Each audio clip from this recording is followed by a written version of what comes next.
Kita ke perkembangan dari Sabah. Sudah bersedia di sana nampaknya Muhammad Dia Sahlan. Silakan dia. Baik, terima kasih Nurlela di Angkasa Puri. Assalamualaikum dan salam sejahtera. 6 lokaliti di Sandakan yang dikenal pasti aktif wabak denggi akan diberi tumpuan dari segi pemantauan dan kerja-kerja menghapuskan tempat pembiakan nyamuk Aedes.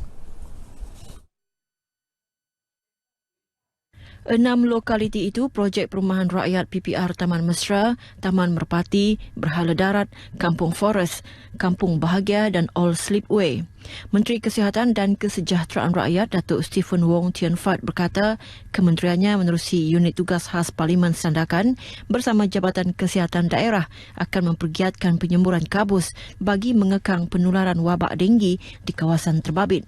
Katanya pemeriksaan dari rumah ke rumah untuk membuang takungan air yang menjadi punca pembiakan Aedes juga akan dilakukan secara harian termasuk Sabtu dan Ahad. Sehubungan itu, Datuk Stephen meminta penduduk terutama yang tinggal di kawasan lokaliti tersebut memberi kerjasama kepada anggota unit kawalan vektor Pejabat Kesihatan Kawasan Sandakan untuk menjalankan tugas-tugas pengawalan Aedes. Beliau ditemui pemberita selepas program gotong royong menghapuskan tempat pembiakan nyamuk Aedes di pekarangan Pasar Umum Sandakan. Di Papar, majlis gotong royong turut diadakan bagi membersih dan mengindahkan kawasan persekitaran, seterusnya membentras 4 tempat pembiakan nyamuk Aedes. Menteri Undang-Undang dan Hal Ehwal Anak Negeri Datuk Haji Aidi Mokhtar berkata biarpun kerajaan menerusi pihak berkuasa tempatan PBT komited memastikan persekitaran yang bersih, kerjasama komuniti setempat amat dituntut. Katanya tanggapan bahawa masalah kebersihan adalah masalah PBT perlu dikikis, sebaliknya masyarakat perlu menerapkan sikap cintakan kebersihan dalam diri mereka selain menjadikan penjagaan alam sekeliling satu amalan. Adanya majlis program seperti ini akan menimbulkan kesedaran kepada mereka untuk menjaga kebersihan di rumah, di kampung dan di pekan-pekan yang ada di daerah Papar. Beliau ditemui pemberita RTM selepas merasmikan kempen kesedaran kebersihan perdana daerah Papar di Papar. Junior Chamber International JCI Intan perlu menarik lebih ramai golongan wanita muda menyertai organisasi berkenaan. Menteri Kesihatan dan Kesejahteraan Rakyat Datuk Stephen Wong Tien Fat berkata masa depan negara dan negeri memerlukan pemimpin pelapis termasuk wanita dalam mentadbir seterusnya mewarisi kepimpinan pada masa akan datang. Katanya JCI Intan, sebuah organisasi yang terlibat aktif dalam aktiviti kemasyarakatan, berupaya merealisasikan hasrat tersebut. Beliau berucap dalam Majlis Perjumpaan dan Anugerah kali ke-44 JCI Intan di Kota Kinabalu. Turut berlangsung penyerahan tugas Presiden JCI baharu daripada Dina Fidelia Ana Pita Marius kepada Pamela Chua Chiu Lee. Dina berkata setakat ini JCI telah menganjurkan 27 projek dan aktiviti termasuk 12 projek perkhidmatan kepada masyarakat negeri ini. Beliau berharap JCI Intan di bawah kepimpinan baharu akan meneruskan projek yang telah dirancang untuk manfaat organisasi dan masyarakat. Golongan belia diingatkan agar bijak memanfaatkan peluang yang disediakan kerajaan untuk memajukan diri. Pembantu Menteri Pembangunan Luar Bandar Rasinin Kautis berkata, pelbagai insentif diberikan kerajaan kepada golongan belia yang secara tidak langsung membolehkan mereka meneruskan kelangsungan hidup dengan lebih baik pada masa kini dan akan datang. Beliau berucap dalam program Vista Himpunan Usahawan Belia dan Kerdipan Atlet Cemerlang 2019, bahagian belia laman atas di Dewan Arena Belia di Keningau. Menurut Rasinin, belia yang bersungguh-sungguh dan bijak membuat keputusan akan membantu mengangkat kedudukan mereka, seterusnya bersama menyumbang kepada pembangunan negeri ke tahap lebih baik.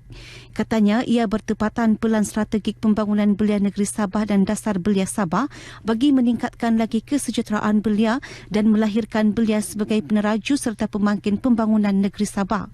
Pelbagai program diadakan dalam majlis ini, antaranya bengkel keusahawanan, pameran agensi kerajaan dan swasta, cabaran pereka fashion muda dan larian cergas dan berbasikal. Perintah berkurung di kawasan perairan 7 daerah dalam zon selamat Timur Sabah, zon yang berakhir esok, akan dilanjutkan sehingga 12 Mac ini.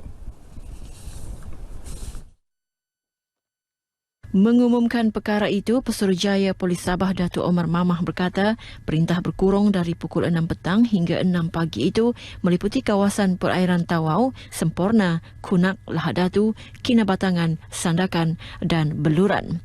Berikutan perintah itu, orang ramai yang tinggal di kawasan berkenaan dikehendaki berada di dalam rumah dan tidak dibenarkan masuk atau berada di kawasan diisytiharkan pada waktu dan tarikh dinyatakan.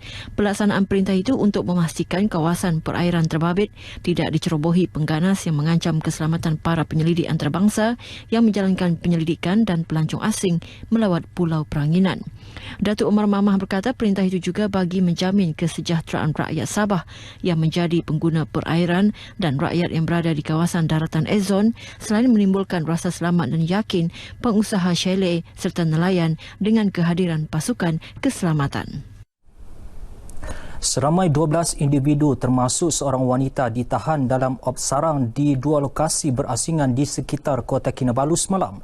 Kesemua yang ditahan berumur 14 hingga 51 tahun itu sebahagian daripada 20 individu yang diperiksa dalam operasi di Kampung Suang Parai dan Kampung Delima.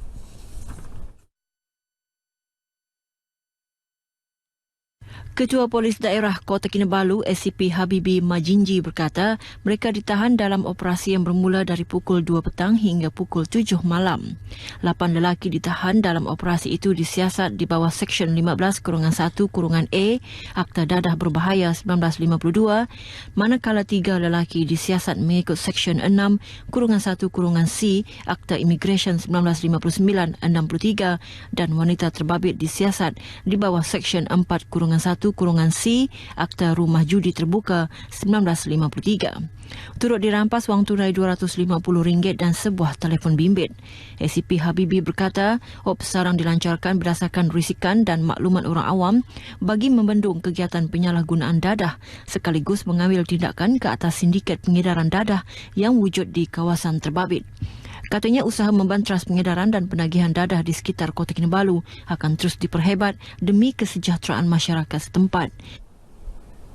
Baik, sekian berita dari Sabah petang ini. Kembali bersama Nolela di Angkasa Puri. Silakan Nolela.